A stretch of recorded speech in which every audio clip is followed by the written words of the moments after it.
Hey, everybody. Welcome to another episode on the Influential Personal Brand. This is AJ Vaden, one of your co-hosts here. And I'm so delighted to have our guest on the show today, Denis O'Shea. Denis happens to be a very close personal friend. And also, I think one of the coolest entrepreneurs that I've ever met. I'll give you just a little background about Denis that's not super professional because I know Denis so well. But here are some cool facts that I think any of you who are listening need to know as a reminder of why you need to stick around. So I'll give you some of the professional accolades, and then I'm just going to give you some of the interesting facts on one of the most interesting humans in the world, I'm pretty sure. But Denis is a multi-seven-figure entrepreneur. He originally started his business, Mobile Mentor, in New Zealand. Over 15 years ago, he opened up his U.S. operations here in Nashville, Tennessee, which is where we both get to call home, almost 5 years ago. But I would say one of the coolest things about watching his business grow is the way that they have integrated different business models to fit what the market demand was asking for.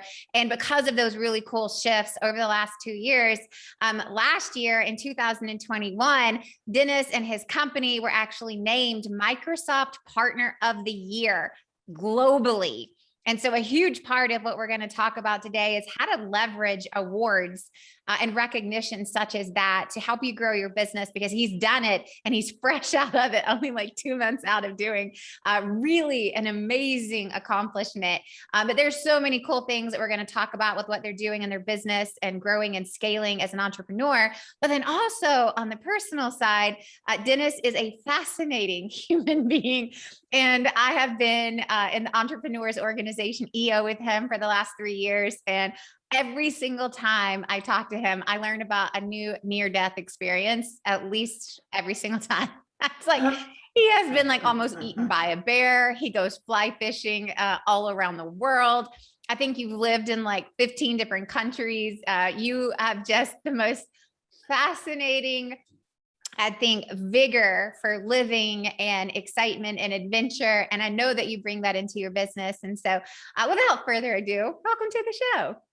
Thank you, AJ. I don't know how I'm ever going to keep up with the reputation you have just put out in front of me, but thank you. I'm absolutely flattered and delighted to be on your show. And I've been inspired by you, as you know, many of the things I've been doing in my business are ideas I've learned from you and through all the work we've done together at EO. So I'm immensely grateful to you for some of the inspirations you've given me, and Rory as well, and watching your journey and your great pivot.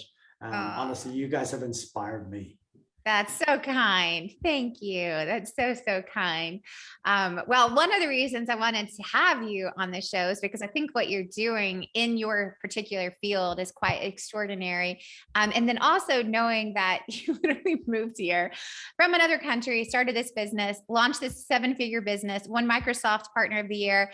And that all happened really rapidly. So one of the things that we like to start with for every single guest who's on the show is give our audience just a little bit of background on how you got to where you are.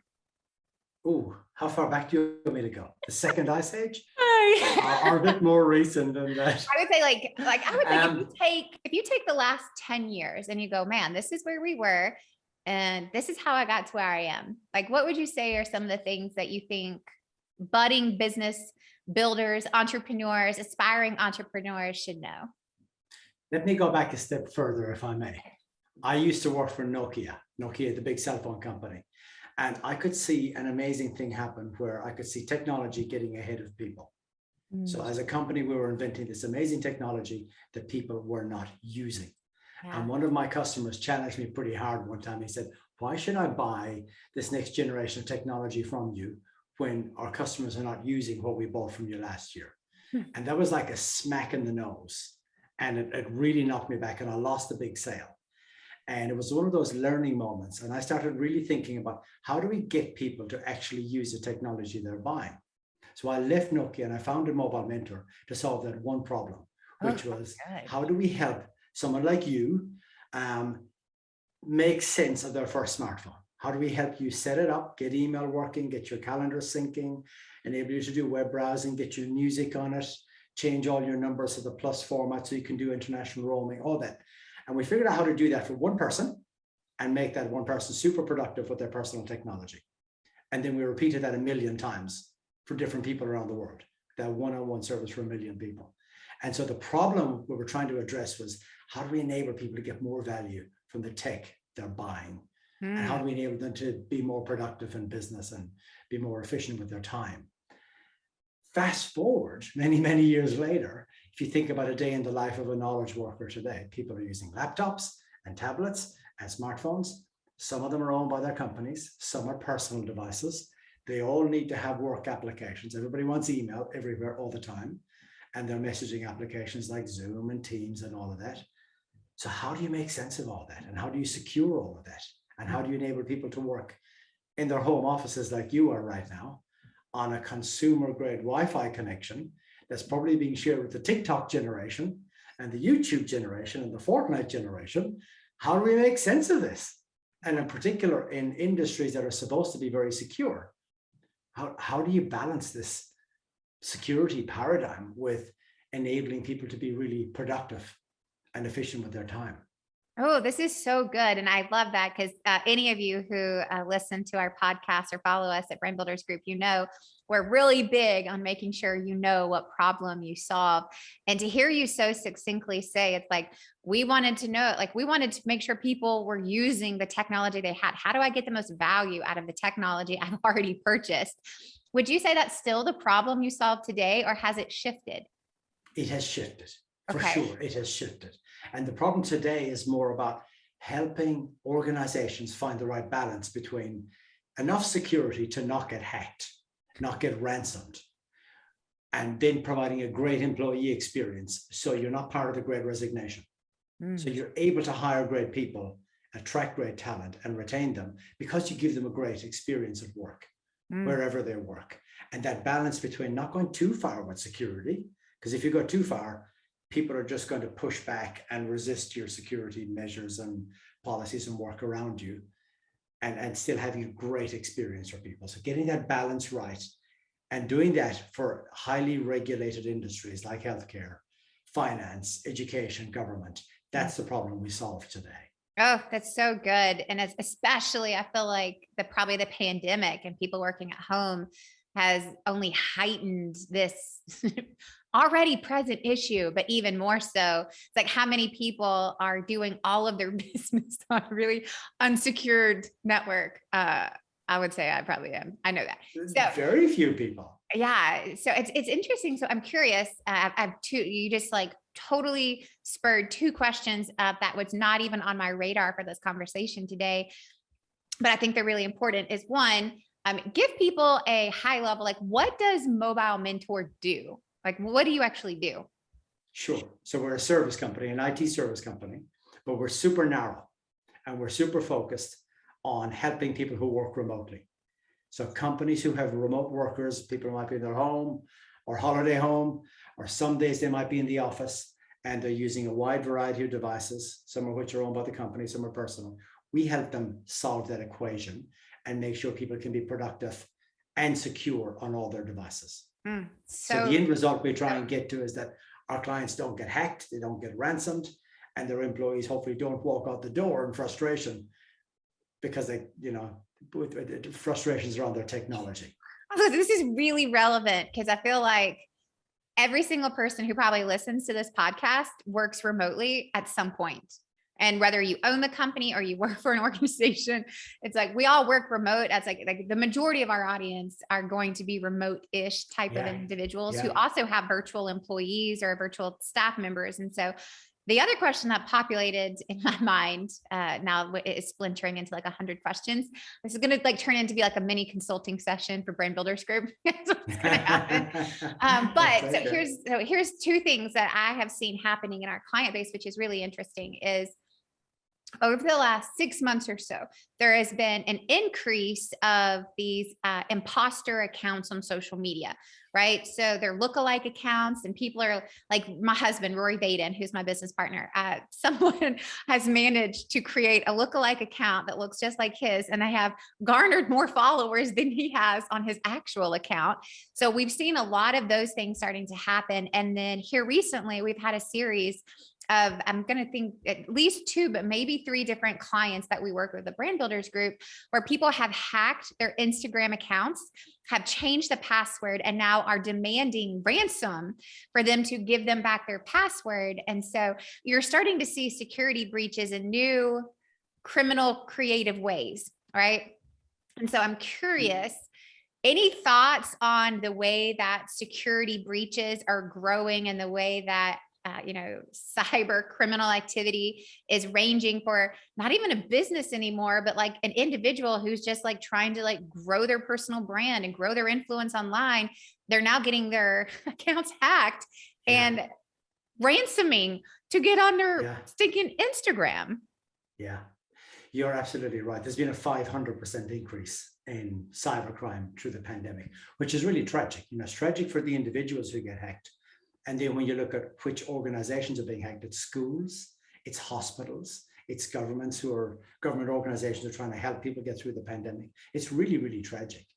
And what we know now is that the primary way that people hack us is through our passwords. We know that. And as a society, we're coming to grips with the fact that we need to get away from passwords. We just need to get away from them. Because passwords were actually a great invention back in 1961. When somebody invented the combination of a username and a password together, that was essentially the keys to your castle. It was a great invention in 61. But what became really clear in 2021 was passwords are the reason why we were getting hacked, why schools are getting ransomed, why government departments are getting compromised, why healthcare organizations are having all the patient records leaked. So passwords are really a big problem. Really, really big problem. And as a society, we need to get away from them and we need to go passwordless. How does that even work? So passwordless, you're probably already doing it without realizing it. So you got an iPhone, right? Yeah. So you look at your iPhone, there's a little camera and it scans your face, takes about 300,000 data points from your face, and it recognizes you. It's AJ Vaden. And it unlocks the phone and allows you to access the operating system, iOS, the Apple system. And then you've got single sign-on to some of the applications. So you're automatically able to sign into your applications. So that's biometrics. So it could be facial recognition, could be your thumbprint, could be your voice in the future, could be a retina scan. Now that's a lot more secure than a password that's, your dog's name plus some numbers and alphanumeric characters. And how did you know that was my password? I know, because we've done the research and we know that about 15% of the population still use a variation of their pet's name as their primary password. So don't do that. Don't do that. But it's better than the 6% who use the word password. Oh my gosh, people. I'm not kidding. And so passwords are a huge vulnerability, whether it's for your Instagram account or your work accounts. And so our advice to all industry and all organizations is get on that journey to go passwordless. So you're doing it with your iPhone. You can do it with your iPad. If you buy the right laptops, you can do it as well. Yeah. They have the new finger pass on, like, I got a new MacBook last year. There you go. And it's like, But then still on all these other programs, I still have to log in and use a password. You do for the ones that don't have single sign-on, but the ones that have single sign-on, you're signed in automatically when you're on the device and you're recognized as AJ Vaden. And so that's the key, is biometrics to get to the device, and then single sign-on to get into all the apps you use regularly. But then you need to have two-factor authentication. So you get the code. So now you put all that together, you can effectively get down to 1 or 2 passwords, which are strong passwords. And so it could be, I'm AJ Vaden and I live in blah, blah, blah, blah, blah, blah, blah. It could be a sentence. Right. And only you know that. And it's very hard for anyone to hack that. And that becomes effectively your master password. But you hardly ever need to use it. Like, I haven't typed a password for about a year because my laptop scans my face and I sign into my applications and my phone goes bing and I type in the code and I don't type passwords. And so if we can get schools and hospitals and individuals and government organizations to go there, then it makes the bad actors, it makes their job so much more difficult to ransom our accounts and ransom our businesses. Oh, geez. So I have a lot of action items to do, because it's like, I literally, like, I use 1Pass, right? It's like, keep all like. That is great. but I literally, it's like, I was looking at it the other day and I logged on because, it does like the facial scan to log into that. Yeah. And I have like 150 different Yeah. accounts with Yeah. passwords. And it's like, every single one of them is like some variation of something. And it's like, I can't remember any of them. So I'm constantly like changing them because I get locked out all the time. But this whole concept of having one way to log in and having a super secure initial way with the two-factor authentication, it's like, I don't know how I've missed this. Like, how did I miss this? Well, I would say you didn't, and you're already ahead of the majority of people if you're using a password tool. So the research we've done tells us that, and you won't believe this, 31% of people write their work passwords in a personal journal. And 24% of people write their work passwords on a notes file on their personal phone. So you can see the problem this creates for highly regulated organizations like hospitals, where you've got your work. No wonder we're getting our identity stolen all the time. No wonder. And only about 30% of people actually use a password management tool like you're doing. Only about 30% of the population. So, my guidance is always go passwordless. That's a better future for all of us. But if you can't quite get there, or you think it's going to take you 1 or 2 years, for God's sake, get a password management tool. Okay. And do like you've done one really strong password, and inside in the vault, then you have all your other passwords. Yeah, that's then you don't have to remember them.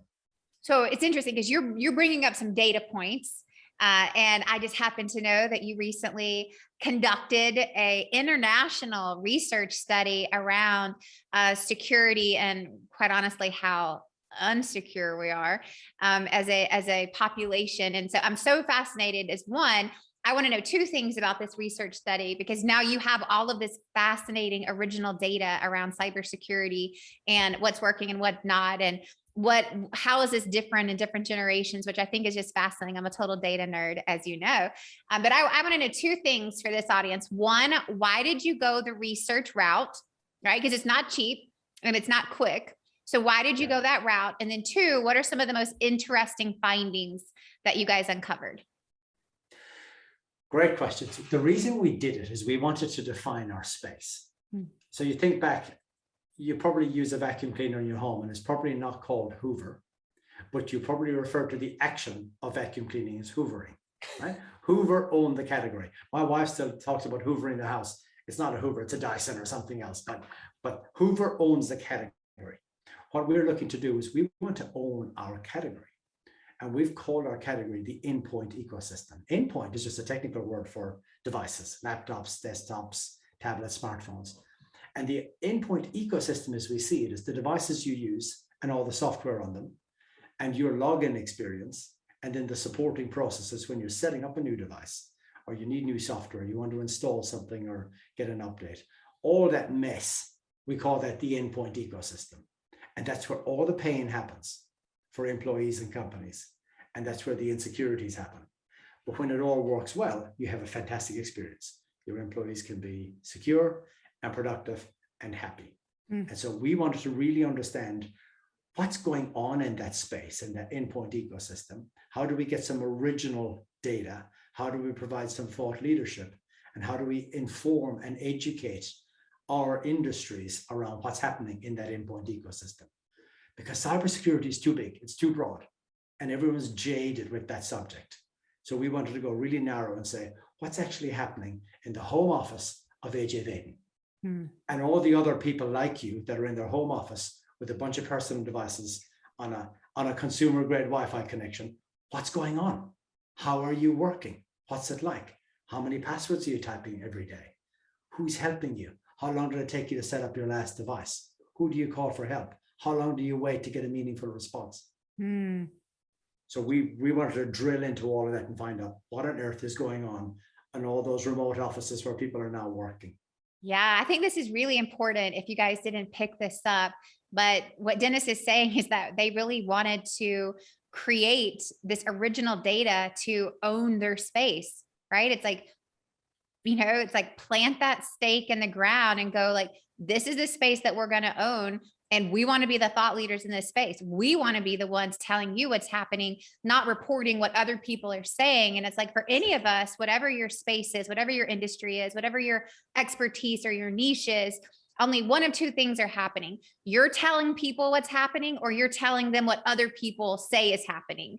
So if you really want to own that space and you want to be the thought leader and you want to be the expert, then you've got to have real data, and research is a way to do that. So you can own that space and come with original research of going, no, this is what our studies show. And I think that's a really big trend that's on the rise. And, we have so many different friends who really hang their hat on this, including us. Like, as you know, look, we're huge believers in research. But I think one of the best things that I heard in 2021 is that original data is the new competitive advantage. Yeah, like that is the new competitive advantage. And so, okay, so tell us, as the thought leader in this space with all this new data, what are some of the most fascinating things that you guys discovered that you were not expecting?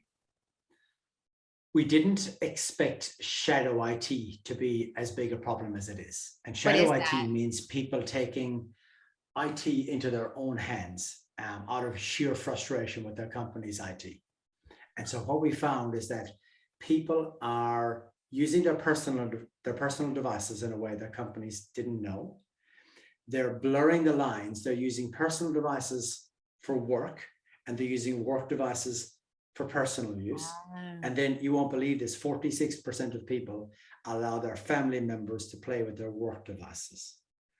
So these blurred lines are crazy.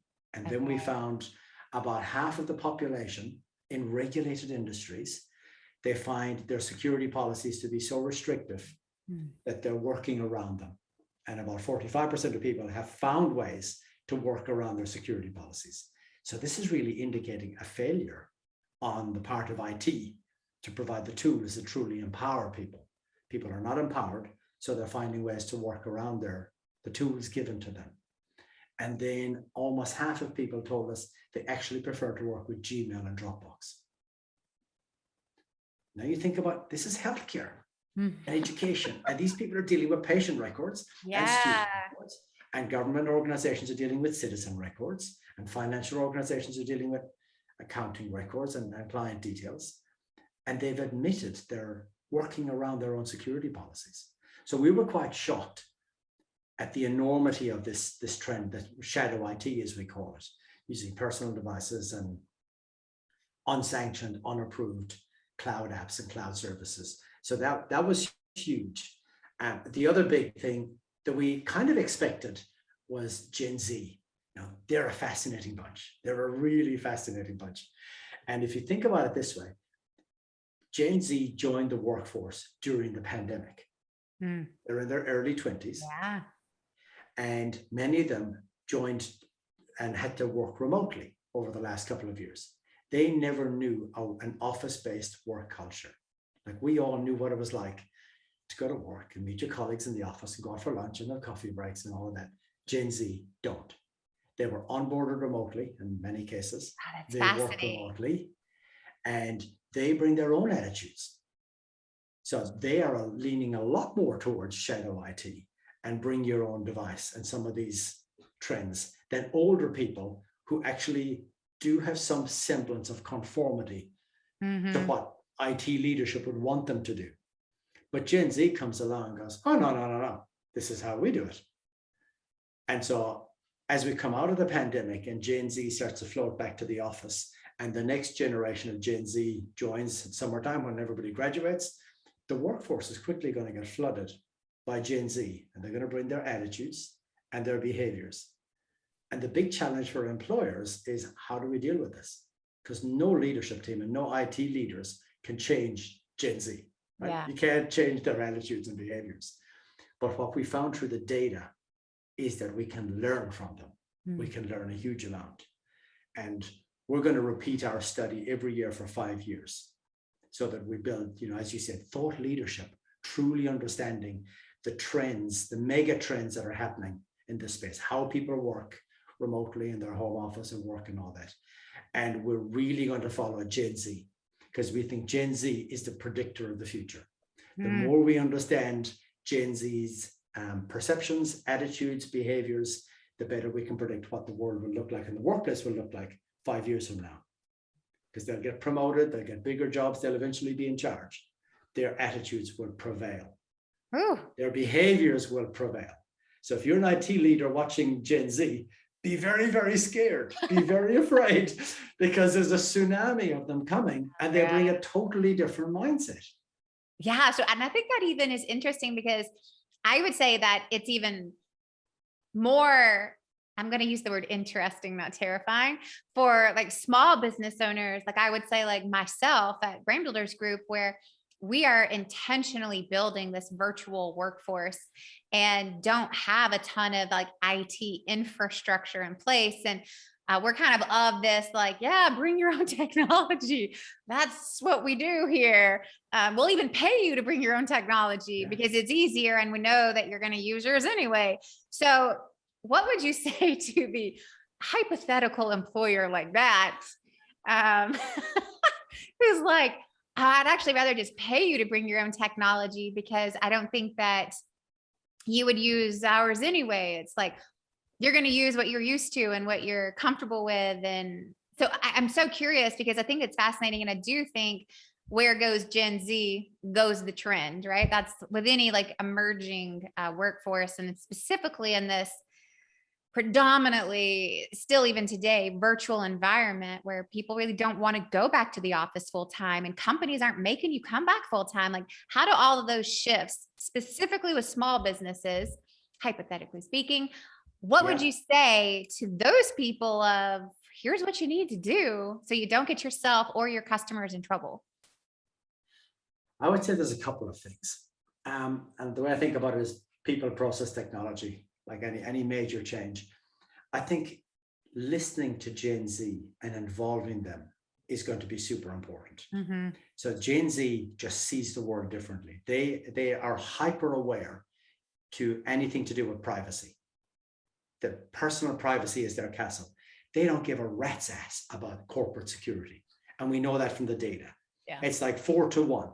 When we say to them, what's more important to you, personal privacy or security for your company? They all go personal privacy and to hell with company security. It's unbelievable. And other generations have a bit of that going on, but Gen Z is so extreme in their bias.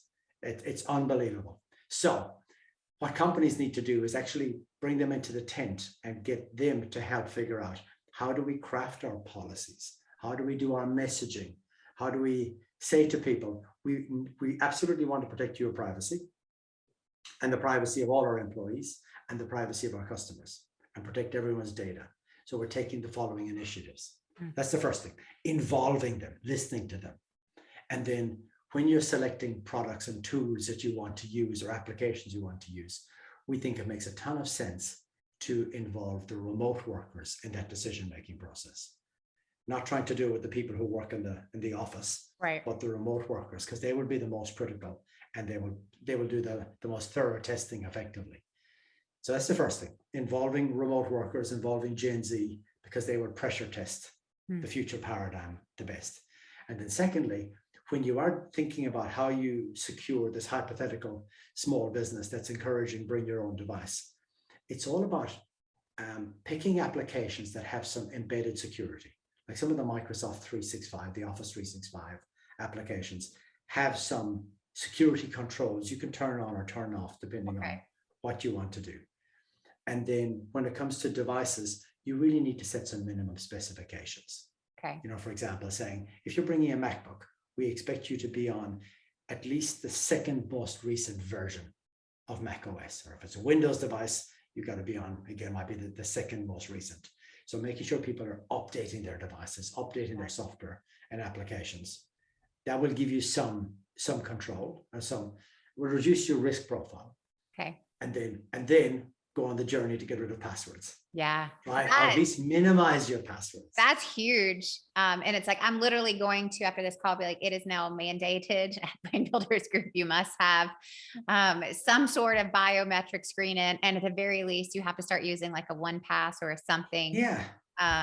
Those are like very tangible takeaways that They're, no matter they're what. very and they're very affordable, AJ. Yeah. So like a password manager tool will cost a few dollars per person per month. But if it saves you 48 Bitcoin in a ransom, it's a no-brainer. Seriously. And Yeah. like this is only going to be getting more intense. And so we better figure this out now. We have to figure it out because, you know, they are literally coming after us. And Yeah. if you work in education, for example, this is a great example. There's a spreadsheet floating around right now showing the money that the federal government is pumping into the schools. And it's updated every few months with the latest round of funding that's coming out. So if that's available to us in the public domain, it's available to the hackers. That's right. They will follow the money. So they could look at any local school and figure out how many millions of dollars are being injected and what dates does the money arrive. And so therefore they'll set their ransom at the level of what they know the school can afford to pay. It's Well, really yeah. scary. And I think say if it's like, I would liken that to like in the world of social media, which is, you know, we talk a lot about, is the more followers you amass, the higher a target you are for someone to hack in, change your password, and then request a ransom for you to have your own account back. To me, it comes back to this like whole concept of first party data, right? You got to own your data. You got to have a CRM. The days of every single person having a CRM are coming, and they're coming quickly. And this just kind of like counteracts with that in terms of like, there's all these things on the horizon. And what are you going to do right now to be prepared before it happens to you? And it's like, go passwordless, at least have some sort of app storage management. And to me, it's like, own your data. Like, don't think that your followers online are going to be what builds your business. It's like, that's your email list. So do you have your own data? Like, or do you have your own contact management system? Those are all security measurements. So such a fascinating conversation. I could literally geek out on this kind of stuff all day. But in the event of we don't have all day, we have just a little bit more time. I also want to talk about, and I mentioned this in your introduction, that you and your company, Mobile Mentor, recently won Microsoft Partner of the Year. So one, congratulations. Thank you. Accomplishment globally, like you guys won. And I know the power of leveraging huge global awards like that. And so I'm curious for everyone who is listening to this, like one, how do you even go about doing something like that? And then two, why did you do it? And three, how do you think it's going to help you? Oh, so the first question was was that the first question? How do you even do it? something like that? Like, I mean, there's so many different types of accolades and recognition and awards, locally, regionally, nationally, and even globally. It's like, how do you even prepare to go about trying to win something like that? We started the preparation about a year before the submission. So we were we were very intentional about this. This was not an accident. Okay. This was not an accident. And you won't believe this, but we didn't expect to win it last year. We thought last year was going to be our practice run. And we thought we would learn a lot from the submission process. We thought we might become one of the finalists, but our goal was to win it in 2022, not 2021. Now, we worked so hard on the application and we did such a good job in finding a great customer story, which was based here in Nashville, a live hospice, how we helped them save many lives through COVID using some Microsoft technology. And we told that story with a very emotional video and a really powerful story. And Microsoft just loved it. They loved the human interest side of it, not the technology application, but more how it was used to save lives through COVID. And we won the award. So we were so delighted. But it caught us a little bit by surprise because we just weren't expecting it. So we had to do a big scramble to figure out, oh my God, what do we do now? What's the next step? And how do we leverage this? And how do we take advantage of it? And my wife reminded me, she said, this will be old news before you blink. So we knew we're going to have to move super fast. And so we sat down with our board and had a couple of big sessions on this to figure out how do we leverage this? This may be a one in a lifetime opportunity for our business and our company. And we decided to invest like crazy and try and double the business in 1 year. So it's taken us 17 years to get to where we are now. And we thought, let's go for broke. Let's try and double this company in 1 year. And so we've just been pouring resources in, hiring like crazy, building marketing content. We've done this research study, We just got a whole bunch of work happening, hiring people all across the country from Seattle to South Florida. It's just been amazing watching the growth of the company. And I was hoping, that this would help us win some new clients. And I was hoping it might really lift our credibility inside Microsoft and help us attract some good new people. And all those three things have been exceeded beyond my expectations. So it's amazing. Microsoft have 7 million partners or something like that around the world. So how do you stand out? When you're a small company from New Zealand, how do you get their attention? How do you get Microsoft to walk you into some of their biggest healthcare, education, government clients? Well, winning partner of the year helps enormously. It really does. And Well, then I want to pause for a second. There are 7 million Microsoft partners, and you guys won. Something like that. Now, there are different categories of the awards as well. So we won in our space, in this endpoint ecosystem space. So we won our category. There are other categories. But still, it's amazing. Yeah. That's incredible. It's super cool. Yeah. But one of the wonderfully energizing benefits of this has been the ability to attract great talent. It's a battle out there trying to get talent. It's a real battle. Everyone's struggling to get good engineers and good architects. And we found in the last year, because we won the award, because top talent see us as a market leader now, they want to come and work for us. We didn't expect the effect or the impact to be as positive as it has been. So I'm truly energized by all the great people we've got coming in. We had 3 yesterday and 1 today. So 4 new people this week. These are all high level, really, really good people who choose to work here when they had many, many other offers. I think that is such a important reminder for every single person who is listening to this. I don't care if you are aspiring to do your own business or build your own brand one day, or you're already at the top. It's like, if you can leverage something that other people hold as credible, it does 3 really important things. Like to Dennis just mentioned, 1, it helps you stand out. It helps you just get a foot ahead of the rest of the crowd in the foot race, right? I think that's really important. And I love to hear you say, it's like, we know that in a, somewhat commoditized market, it's like, how do we stand out, right? We got to do something that's going to put attention on us. The second thing is that when you do that, not only do you get more customers, more recognition, more credibility, but it's a talent acquisition tool. And I've never heard you talk about that, of going, well, of course it is. The more trustworthy you are, the more credible you are, the more prevalent you are, the more people also want to be a part of that. So that is so amazing. And so I'm curious too. It's like, you won it last year. So how, like, to what Lisa, your wife, said, thanks for, giving us 1 minute of celebration. So how do you plan to extend this out? So do you think that you will continue to apply for this year after year? Or how do you plan to continue this vantage point? We have a plan to win it again this year. And I'm not kidding. I believe we have a winning strategy again this year. And it's because we've done the original research. We have unique insights. We have unique data in a way that nobody else has. And we're sharing that with the industry. Anyone can go to the new website, endpointecosystem.com, download the reports, the research data, all of that. So we're making this bigger than us. So that's a really, really big deal, because Microsoft really likes to see partners sharing, learning and sharing. It's a big deal in their ecosystem. And then we're producing so much thought leadership content around how organizations can stay secure, be safe, empower people to work remotely. We believe that's really strong.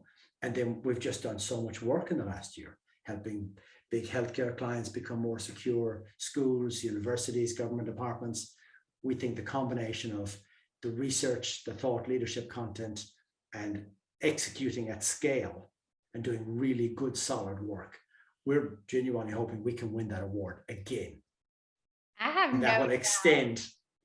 I have no doubt. Honestly, I think one of the best things that any single person has going for them is their own belief that they can do it. And it's like, if you don't believe it, why would anyone else believe it? But I think this is so cool. It's so fascinating. And you guys are doing some really amazing things in your industry and your space. And then So again, one of the reasons I wanted to have you on is just that great reminder to all of us. It's like, we all have opportunities to create a vantage point. It's just, do we believe in ourselves enough to go after them? And do we have the patience to do it? And I think that's something I wrote down as you were talking. It's like, you guys prepared for this a year in advance. Yep. Like, let that sink in to whomever is listening. Yeah. A year in advance, a year of prep, a year of planning, a year of execution. And they're like, and we still were considering it a practice round. I think we live in this world of instant gratification. And if we don't have 1 million followers, $1 million, sell 1,000 courses overnight, somehow we're not successful. And it's like, you guys were preparing and planning for an entire year as a practice. Yeah. Yeah. I think that's a really good lesson for all of us. And we see this as a long journey, like building a partnership with Microsoft, the biggest IT company in the world. That doesn't happen quickly.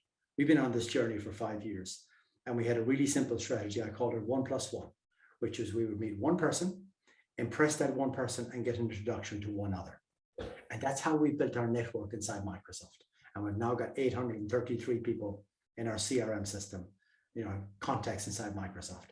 But it's 1+1, one person at a time, build the credibility and the trust, get the next connection. And then the same with clients. They walk us into a client organization.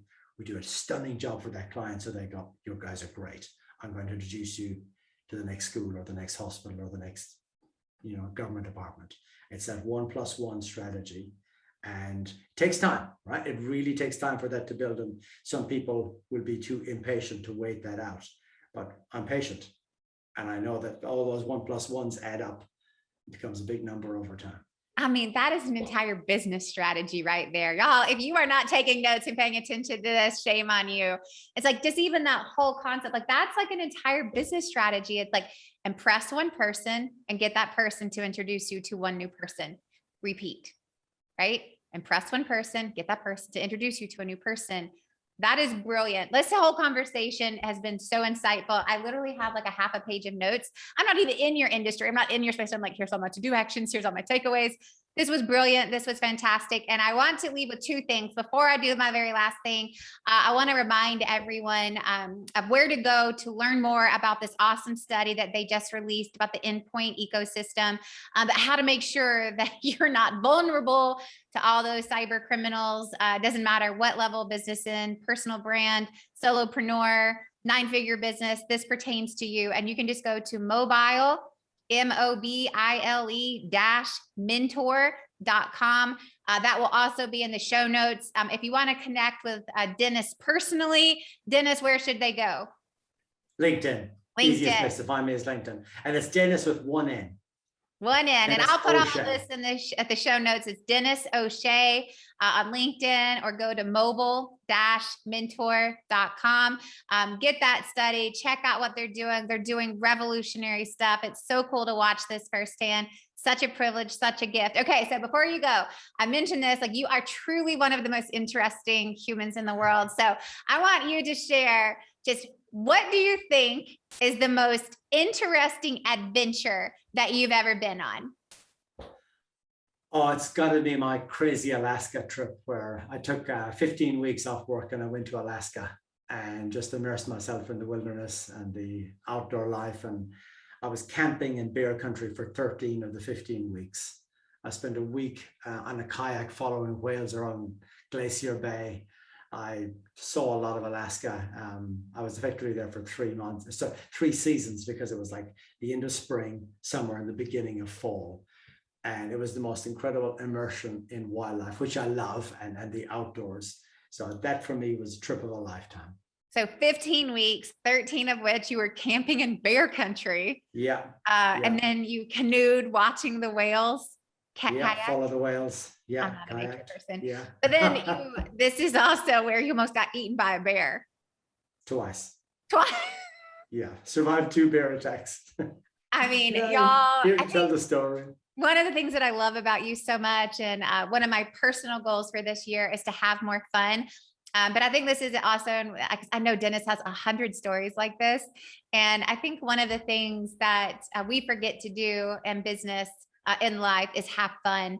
And Denis is, I think you're such a an example, but also such an inspiration to me and my family of how do we create awesome memories, and we don't live to work, but we work to live.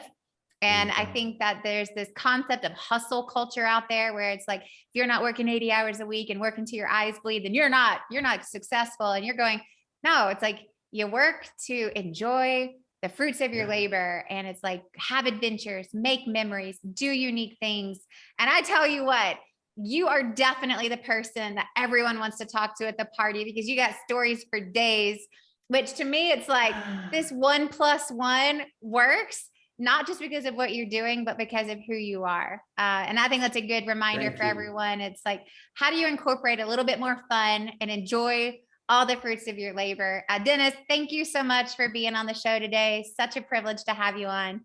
AJ, thank you for all the inspiration you've given me, because I wouldn't have done that research study if it hadn't been for you and what I've learned from you. So thank you. And thanks to you and Rory for all the guidance and inspiration I've been able to take from you guys and learn from you. Thank you. Such a pleasure. I loved having you on. To everyone else, stay tuned for the recap episode, and we'll catch you next time on the Influential Personal Brand. Hey, brand builder, Rory Vaden here. Thank you so much for taking the time to check out this interview. As always, it's our honor to provide it to you for free. And wanted to let you know there's no big sales pitch or anything coming at the end. However, if you are someone who is looking to build and monetize your personal brand, we would love to talk to you and get to know you a little bit and hear about some of your dreams and visions and share with you a little bit about what we're up to see if we might be a fit. So if you're interested in a free strategy call with someone from our team, we would love to hear from you. You can do that at brandbuildersgroup.com/podcall, brandbuildersgroup.com/podcall. We hope to talk to you soon. All right, y'all. Welcome to the recap episode of my conversation with the one and only Denis O'Shea, who is the founder and CEO of Mobile Mentor, who my Southern accent calls it mobile. He's so kindly corrects me all the time. Mobile Mentor, AJ, not mobile. You redneck. But that's okay. I love my heritage and I don't mind it whatsoever. Y'all, here are 3 huge things that I learned from this episode that I was really not expecting. I thought we were going to talk about how to leverage rewards and become more well-known, and so much more wisdom came from this call than I had planned and plotted for. And I'm so grateful for that. Here's the first thing, is a super, super tactical takeaway, is the concept of going passwordless, which he talks about often to me in our personal friendship, and had never dawned on me today what that really was. So shame on me for not asking more questions, but this is a big deal right now. And specifically for you, if you have a personal brand, there is an increase in cybersecurity with different social media accounts, and people are being targeted, and people are breaking in, they're hacking your passwords, logging into your account, changing your password, and then asking for a ransom to give it back to you. This is bizarre. Like, if criminals would just channel that creativity into into something productive, imagine what we could be doing here. But I think this was fascinating. It's make sure that you have biometric logins on your phone and on your computer, and then you have single sign-on with all of your different applications that you're using. So that you're not using an actual password that, like that Denis mentioned in the interview, that's a combination of your pet's name and some numbers. Fascinating. It's like, duh, like those things sound simple until someone breaks it down and go, and here's why, right? Someone cannot take 3,600 points on your facial screen and duplicate that, but run a few algorithms, they could probably figure out that, it's Dottie 123 1940, right? It's like just some of that is common sense, but it's not. So I think that was really important. And if you're not going to go to the biometric route, and if you're not going to do single sign on all the things, at least take that first step and use an application like 1Pass, right? 1Password, where it stores all of your passwords in a secure location where it is using facial screening or your fingerprint in order to do those things. And so I think that hacking, cyber hacking, personal brand, individual information, that's on the rise. It's already been on the rise, and it's only growing, right? this is the era of that. And so we've got to take proactive steps to become more secure in our personal space as well as in our business. So many awesome takeaways from that and good reminders and aha moments from the research study. But those were like very tactical. It's like, yes, single sign on, get my facial screen fingerprint set up for all the things, double down on my 1Pass and get myself secured pronto ASAP. So my to-do item. Second thing is Denis's company, Mobile Mentor, recently won Microsoft Partner of the Year. Woot. So exciting for them. But I loved what he said. He said, we did not win because of all of our technology successes and accolades. We won because we told a human story of people saving lives by using our services. It is a testimonial, right? It is a story. People remember stories. Emotions matter. It's like, I loved what he said. He goes, you have to make it bigger than you. It cannot be about all the successes that you did and all these things you've accomplished. It's like, what are you doing to make your business bigger than you? How are you making it about them? How are you making it about your customer and their wins and their successes? And then how are you making it about the people around you and the lives being touched, 2 and 3 people removed from you? But I love that he goes, no, we did not win because of what we do. We won because we showcase the people that we serve. I loved that. Telling a story. We know that, but are we doing that? And then simple, just like make it bigger than you. So what are you doing to make it bigger than you and your business, with your products, with your services, with your marketing? How are you making it bigger than you? And then my third takeaway was prepare to win. And this goes back to how they won the award. And I love this. He said, we were preparing and planning 1 year in advance of our application for Microsoft Partner of the Year. And we knew it was going to take a year of plotting, planning, preparing, and we did not expect to win. We totally went into this as a practice round, and they still started planning a year in advance. Now they won probably because they did it a year in advance. But how many of us have this feeling of if it's not working in 3 months or 6 months, well, it's just not going to work. Y'all, that's not how business works. That's not how building a brand works. That's not how building a reputation works. You can't meet someone one time and expect them to trust you. There has to be exchange, right? There has to be repetition. There does have to be time involved, and that requires patience. And that's not something a lot of people have today, but you have to have patience, right? It's so important. Such a great business and just life reminder of you have to prepare to win. And if you don't, consider it a practice, but don't give up, right? There's a difference between quitting and failing. I say fail as quickly and as often as you can, but don't quit. Don't give up. Just fail more so you can get better and keep learning, but prepare to win. Love that. And then last but not least, this is a bonus takeaway. He said this at the end of we just have a really simple model. I'm like, no, this is an entire business plan, is 1 + 1, right? In order to scale a very successful business, all you have to do is focus on impressing one person and then get that one person to introduce you to one more person.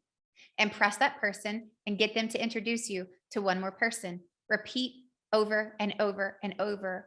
And after a little while, that 1 + 1 + 1 + 1 becomes many, many, many, right? But focus on doing a good job for the one and get that one person to introduce you to that next. Love it. So much brilliance, so many insights, not just because he's a personal friend. Genuinely, he's one of the smartest people I know. He is so fascinating. So if you haven't gone back, go back, listen to this episode, but then also go download the study. You can visit mobile-mentor.com and get a free download of this new endpoint ecosystem study on how to secure your company and your personal brand. Until next time, we'll see you later at the Influential Personal Brand.